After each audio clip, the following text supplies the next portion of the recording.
बिस्मिल्लाहिर्रहमानिर्रहीम। अस्सलामुअलैकुम दोस्तों। साइंसदानों ने दरियाफ्त किया कि चींटियां अनाज और बीजों को जमा करने के बाद उनको ज़मीन में ले जाने और उन्हें ज़मीन के अंदर अपनी बिलों में रखने से पहले दो हिस्सों में तोड़ देती हैं, क्योंकि अगर अनाजो बीज दो हिस्सों में तकसीम न किया जाए तो ज़मीन के अंदर ही फूट जाता है, हरा हो जाता है।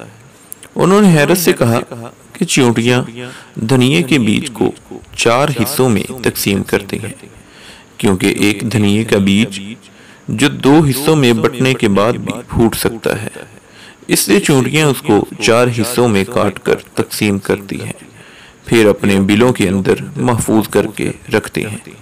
सोचने की बात है, इन सब को ये किसने सिखाया?